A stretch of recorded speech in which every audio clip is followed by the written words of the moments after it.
ക്രിയേഷൻസിലേക്ക് എല്ലാവർക്കും സ്വാഗതം. ഇന്ന് നമ്മൾ തയ്യാറാക്കുന്നത് മാവ് അരച്ച ഉടൻ തന്നെ ഉണ്ടാക്കാൻ പറ്റുന്ന റവ ദോശയാണ്. ബ്രേക്ക്ഫാസ്റ്റ് ആയിട്ടോ ഡിന്നറായിട്ടോ ഒക്കെ കഴിക്കാൻ പറ്റുന്ന വളരെ സ്വാദിഷ്ടമായ ഈ റവ ദോശ എങ്ങനെയാണ് ഉണ്ടാക്കുന്നതെന്ന് നോക്കാം. അതിനായി നമുക്ക് ആദ്യം തന്നെ ഒരു കപ്പ് റവ മിക്സി ജാറിലേക്കിട്ട് ഒന്ന് പൊടിച്ചെടുക്കാം. ഇതാ നമ്മൾ പൊടിച്ചെടുത്ത് കൊണ്ടുവന്നിട്ടുണ്ട്. ഇതിന് നമുക്കൊരു ബൗളിലേക്ക് ഇട്ട് കൊടുക്കാം.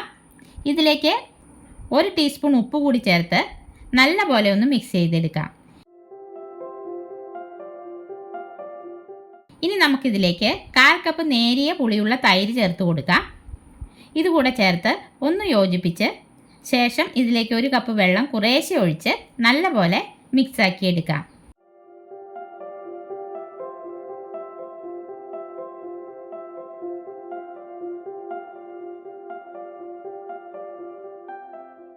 എന്നിട്ടൊരു 10 മിനിറ്റ് ഒന്ന് മൂടി വെച്ച് കൊടുക്കുക. 10 മിനിറ്റിന് ശേഷം മാവ് ഒന്നുകൂടെ തിക്കായി വന്നിട്ടുണ്ട്. ഇനി നമുക്കിത് മിക്സി ജാറിലേക്ക് ഒഴിച്ചു കൊടുക്കാം. ഇനി നമ്മളിതിലേക്ക് ചേർക്കുന്നത് ഒരു ചെറിയ കഷ്ണം ഇഞ്ചിയാണ്. ഇതൊന്ന് ചെറുതായി കട്ട് ചെയ്ത് ഇട്ട് കൊടുക്കുക. പിന്നെ ഒരു പച്ചമുളക്, പിന്നെ അതാ ഒരു 3 ചുമന്നുള്ളി ഒന്ന് കട്ട് ചെയ്ത് ഇട്ട് കൊടുക്കുന്നുണ്ട്. ഇനി അല്പം മല്ലിയില.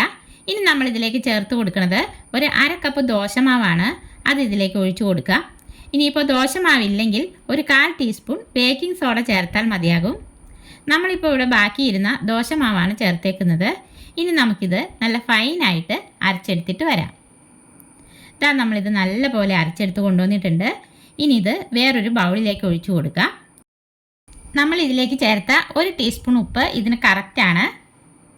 ഇതിലേക്ക് 1 കപ്പ് വെള്ളവും 1/4 കപ്പ് തൈരും 1/2 കപ്പ് ദോശമാവുമാണ് നമ്മൾ ചേർത്തത്. ഇനി നമുക്ക് ഈ ജാറിലേക്ക് ഒരു 2 ടേബിൾ സ്പൂൺ വെള്ളം കൂടി ഒഴിച്ച് ഒന്ന് ചുറ്റിച്ച ശേഷം ഇതിലേക്ക് ഒഴിച്ചു കൊടുക്കാം. എന്നിട്ടൊന്ന് നന്നായി മിക്സ് ചെയ്യാം. ഇനി നമുക്കിത് റെസ്റ്റ് ചെയ്യാനൊന്നും വെക്കണ്ട, ഇപ്പോൾ തന്നെ ചുട്ടെടുക്കാം. ചൂടായ പാനിലേക്ക് ഒരു തവി മാവ് ഒഴിച്ച് പരത്തി കൊടുക്കാം.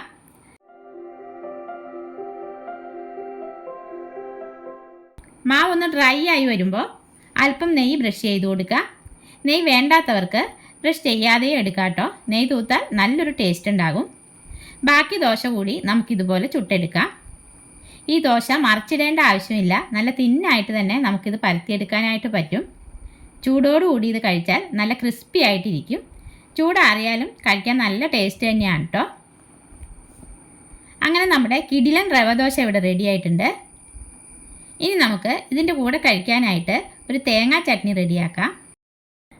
ചൂടായ പാനിലേക്ക് വെളിച്ചെണ്ണ ഒഴിച്ച് 5-6 ചുമന്നുള്ളിയും 2 വെളുത്തുള്ളിയും 1 കഷ്ണം ഇഞ്ചിയും 3-4 തണ്ട് വേപ്പില കൂടിയിട്ട് വഴറ്റി കൊടുക്കാം. 4 വറ്റൽമുളക് മുറിച്ചിടാം.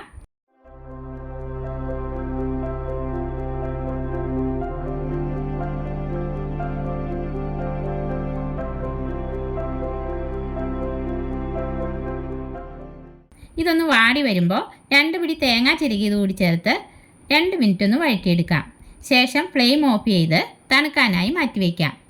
തണുത്ത ശേഷം ഒരു മിക്സി ജാറിലേക്കിട്ട് ആവശ്യത്തിന് ഉപ്പും ഇത് അരയാൻ ആവശ്യമായ വെള്ളവും ചേർത്ത് അരച്ചെടുക്കാം. ഇതാ നമ്മുടെ ടേസ്റ്റി തേങ്ങാ ചട്നിയും ഇവിടെ റെഡി ആയിട്ടുണ്ട്. അപ്പോൾ നമ്മുടെ റവ ദോശയും ചട്നിയും ഈ രീതിയിൽ എല്ലാവരും ഉണ്ടാക്കി നോക്കണേ. രാവിലെ അരിയൊക്കെ അരച്ചു വയ്ക്കാൻ പറ്റിയില്ലെങ്കിൽ വളരെ പെട്ടെന്ന് ഉണ്ടാക്കാൻ പറ്റുന്ന ഈ ടേസ്റ്റി റവ ദോശയുടെ വീഡിയോ എല്ലാവർക്കും ഇഷ്ടപ്പെട്ടെങ്കിൽ ലൈക്ക് ചെയ്യാനും ഷെയർ ചെയ്യാനും സബ്സ്ക്രൈബ് ചെയ്യാനും മറക്കല്ലേ. അടുത്ത വീഡിയോയിൽ നമുക്ക് വീണ്ടും കാണാം.